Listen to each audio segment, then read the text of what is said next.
में अवधेश सीधे रुख करते हैं मुंबई का, जहां के धारावी से प्रवासियों को भेजा जा रहा है। धारावी हॉट स्पॉट एरिया है और धारावी से प्रवासियों को घर भेजा जा रहा है। वो तस्वीर हम आपको दिखाएंगे, लेकिन इस वक्त की बड़ी खबर है मुंबई पर। जो मुंबई में धारावी इलाका है वो हॉट स्पॉट एरिया है और वहां से जो प्रवासी हैं उनको रवाना किया जा रहा है। तो ये इस वक्त की बड़ी खबर। मुंबई में अगर हम कोरोना हॉट स्पॉट की बात करें तो धारावी एक बड़ी जगह है और धारावी से प्रवासियों को भेजा जा रहा है।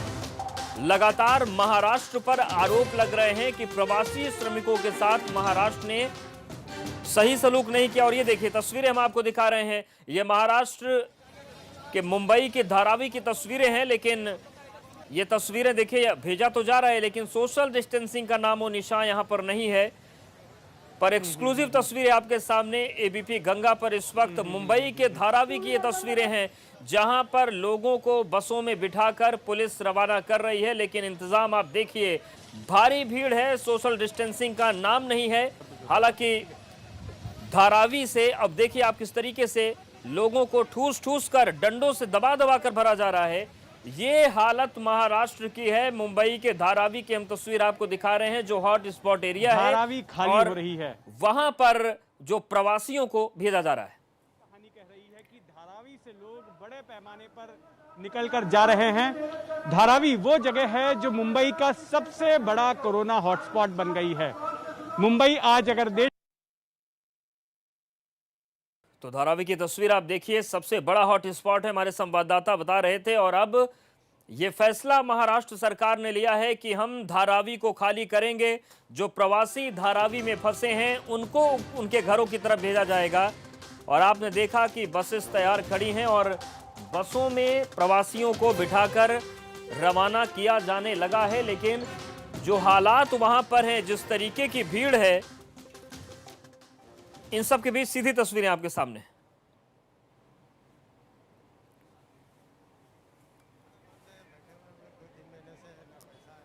तो धारावी की तस्वीर, प्रवासियों को भेजा जा रहा है लेकिन सोशल डिस्टेंसिंग का कोई नाम नहीं है। लेकिन फिर भी अब इन्हें घर जाने के लिए सरकारी मदद मिली है तो निश्चित तौर से इनके लिए खुशी का ही पल है।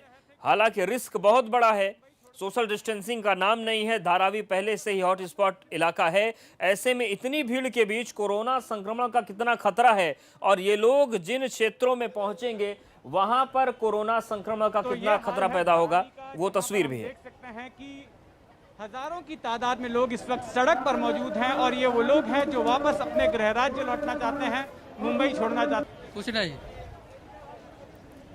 और लोगों से बात करते हैं। बताइए कहाँ जा रहे हैं? बिहार। बिहार में कहाँ पे? यहाँ क्या काम करते थे? एम्ब्रॉयडरी का काम करते हैं। क्या क्या मजबूरी हो गई जो जाना पड़ रहा है? काम धंधा बंद है, बैठे हुए हम लोग 2-3 महीने से, ना पैसा है ना कुछ है, तो क्या करें, यहाँ बैठे हैं। यहाँ जाके राहत मिलेगी आपको? हाँ, राहत नहीं मिलेगी, सबके साथ तो रहेंगे कम से कम, ये तो फायदा होगा, कम से कम सबके साथ तो रहेंगे। तो देखिए एबीपी गंगा संवाददाता जो बातचीत कर रहे हैं उससे ये पता चल रहा है कि अधिकतर जो तादाद मजदूरों की है वो उत्तर प्रदेश और बिहार के रहने वाले हैं। हालांकि देश के तमाम हिस्सों के ये लोग हैं, लेकिन ज़्यादा संख्या यूपी और बिहार के मजदूरों की है। इनका कहना है कि काम धंधे बंद है, यहाँ पर रुकना मुनासिब नहीं। और देखिए तस्वीर, अब ये बसेस तैयार खड़ी हैं, ये लाल बसेस, और हॉट स्पॉट इलाके से जो कोरोना का खतरा है, बेस्ट की बसेस को बुलाया गया और ये बसें अब लेकर प्रवासियों को उनके क्षेत्रों में जाएंगे। सियासत जारी है, खास तौर पर महाराष्ट्र पर गंभीर आरोप लगे हैं कि महाराष्ट्र ने मजदूरों का ख्याल नहीं रखा। और अब तस्वीर आपके सामने धारावी की है जो खाली हो रही है, बड़ी संख्या में इन्हें धारावी वो जगह है जो मुंबई का सबसे बड़ा कोरोना हॉटस्पॉट बन गई है। मुंबई आज अगर देश की कोरोना कैपिटल है तो उसमें एक अहम भूमिका इस धारावी की है। एशिया की ये सबसे बड़ी झुग्गी बस्ती है धारावी, जहां की 2 वर्ग किलोमीटर के फासले में करीब 7.5 लाख लोग रहते हैं, 7.5 लाख लोग रहते हैं। और यहाँ से लगातार रोजाना मामले आ रहे हैं कोरोना के संक्रमित मरीजों के। यहाँ पे मौतों के मामले लगातार सामने आ रहे हैं। और अब हम यहाँ ये देख रहे हैं कि बड़े पैमाने पर यहाँ से लोगों को उनके गृह राज्य भेजा जा रहा है। जो धारावी की पॉपुलेशन है, यहाँ की जो आबादी है वो माइग्रेंट वर्कर्स की आबादी है। दरअसल यहाँ पर बड़े पैमाने पर यूपी से, बिहार से, पश्चिम बंगाल से यहाँ पर लोग आकर रहते हैं और यहाँ जो बड़े पैमाने पर चमड़े का कारोबार होता है, एशिया का सबसे बड़ा चमड़े का कारोबार यहाँ पर है। कई सारे यहाँ पर चमड़े के कारखाने हैं यहाँ पर, उनमें ये काम करने वाले मजदूर हैं, कई अपने परिवारों के साथ में भी रहते हैं। छोटे छोटे घरों में, पतली संकरी गलियों के इर्द गिर्द जो छोटे छोटे घर हैं उनमें 5 से लेकर 15 तक लोग जो है धारावी के इन घरों में रहते हैं। और अब जो ट्रेनें चलाई जा रही हैं, जो श्रमिक स्पेशल ट्रेनें चलाई जा रही हैं, उन ट्रेनों के जरिए यहाँ से इन लोगों को भेजा जा रहा है। ये तमाम लोग आप देखेंगे कि अपना सामान लेकर यहाँ पर खड़े हुए हैं। और इस तरह से जो बसें हैं, मैं अपने कैमरामैन को कहूँगा कि वो पीछे जो बसें दिखाएं। पुलिस एक लिस्ट देती है, हर डीसीपी को एक नोडल अधिकारी बनाया गया है और जो लोग जिस ठिकाने पे जाना चाहते हैं उनकी एक लिस्ट तैयार की जाती है। वो लिस्ट रेलवे को सौंपी जाती है, फिर उस डेस्टिनेशन के लिए ट्रेन चलाई जाती है। तो इन तमाम लोगों को एक जगह इकट्ठा करके अब रेलवे स्टेशन ले जाया जा रहा है पुलिस के द्वारा इन बसों में, और वहां से इनको ट्रेनों में बिठाया जाएगा। तो आप देख सकते हैं कि जहां तक आपकी नजर जाएगी वो मजदूर मिलेंगे जो इस वक्त बहुत परेशान हैं, जिनके नाम पर सियासत हाई वोल्टेज है, हंगामा मचा हुआ है। और सीधी तस्वीरें इस वक्त आपके सामने मुंबई के धारावी से हैं, जहां पर बड़ी संख्या में प्रवासियों को ट्रेनों के जरिए रवाना किया जाएगा। और आप देखिए लंबी लाइनें, बड़ी भीड़, सोशल डिस्टेंसिंग का कोई ख्याल नहीं, कोरोना संक्रमण का खतरा। और ये खतरा इसलिए क्योंकि ये उस धारावी क्षेत्र की तस्वीर है जो मुंबई का सबसे बड़ा हॉट स्पॉट है और यहां से प्रवासियों को अब उनके घरों के लिए रवाना किया जा रहा है। हालांकि ट्रेनों में इन्हें बिठाया जाएगा। अभी जो भीड़ है देख रहे हैं आप, ये भीड़ प्रवासियों को स्टेशन ले जाने के लिए है। जो बेस्ट की बसेस हैं उनके जरिए इन्हें स्टेशन पहुंचाया जाएगा और उसके बाद ये अलग अलग राज्यों से जो आए हैं अपने अपने इलाकों की ट्रेनों में बैठेंगे और वहां से अपने घरों की तरफ रवाना होंगे। रहे थे कि किस मजबूरी में ये लोग मुंबई छोड़कर जा रहे हैं, ये बताइए कि वापस आएंगे बाद में जब स्थिति सुधरेगी? तो जरूर आवेंगे, इंशाल्लाह आवेंगे हम लोग। तो आ जाएंगे ना, ठीक है ना। तो ये हाल है धारावी का, जहां पर हम देख सकते हैं कि हजारों की तादाद में लोग इस वक्त सड़क पर मौजूद हैं और ये वो लोग हैं जो वापस अपने गृह राज्य लौटना चाहते हैं, मुंबई छोड़ना चाहते हैं। कैमरामैन अजीत कदम के साथ जितेंद्र दीक्षित, एबीपी न्यूज, मुंबई। निरुपम भी जुड़ गए हैं। संजय जी, ये तस्वीरें दिखा रहे हैं मुंबई से, धारावी से बड़ी संख्या में प्रवासियों को भेजा जा रहा है। क्या इन तस्वीरों को कहा जाए?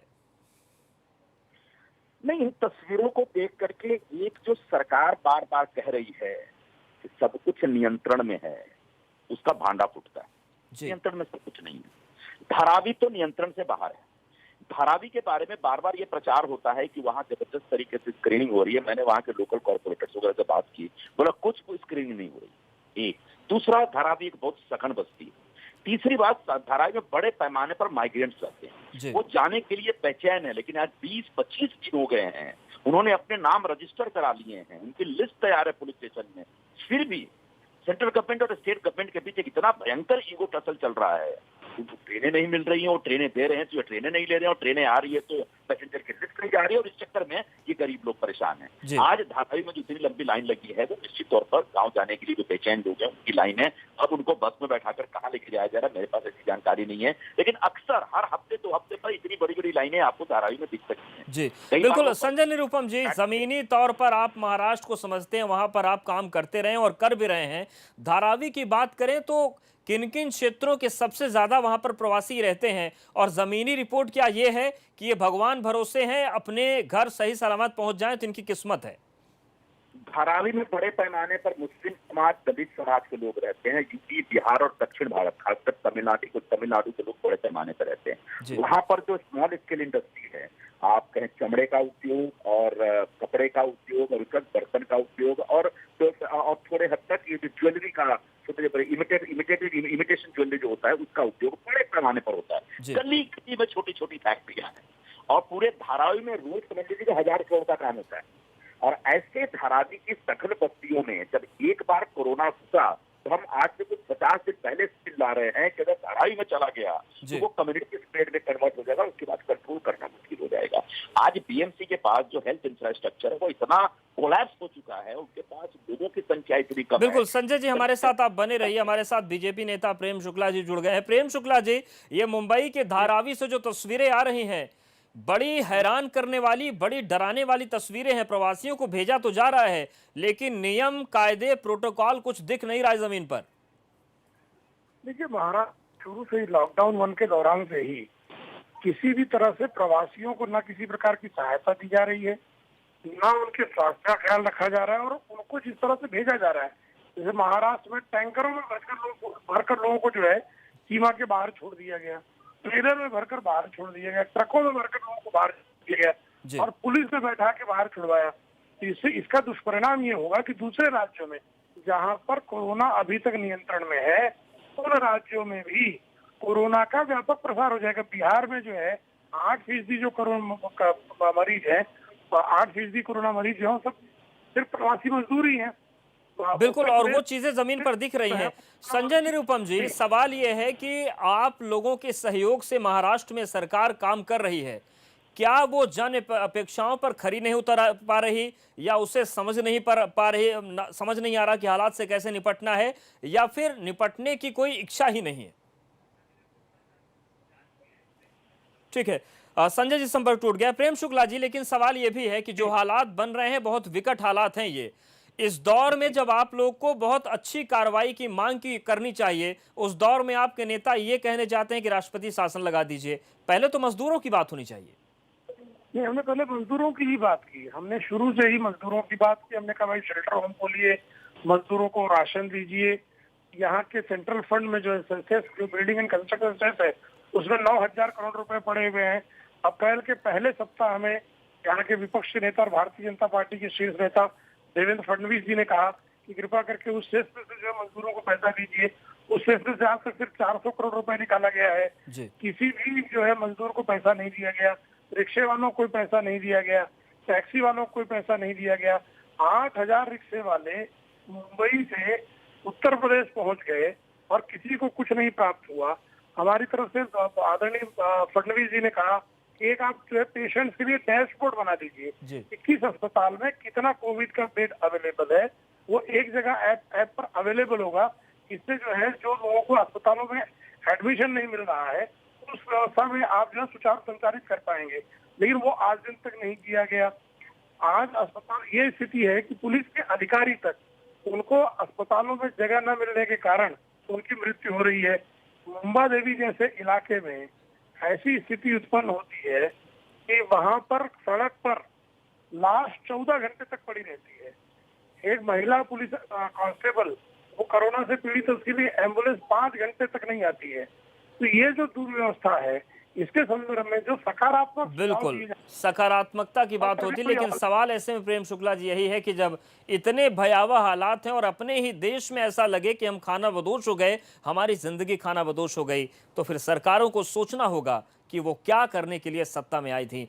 शुक्रिया आपका हमसे जुड़ने के लिए और बातचीत करने के लिए। तो तस्वीर मुंबई के धारावी की आपके सामने है, जहां पर बड़ी संख्या में प्रवासी अपने घरों के लिए रवाना किए जा रहे हैं, लेकिन किस हालात में, वो तस्वीर आपके सामने। यहां पर वक्त एक छोटे से ब्रेक का है।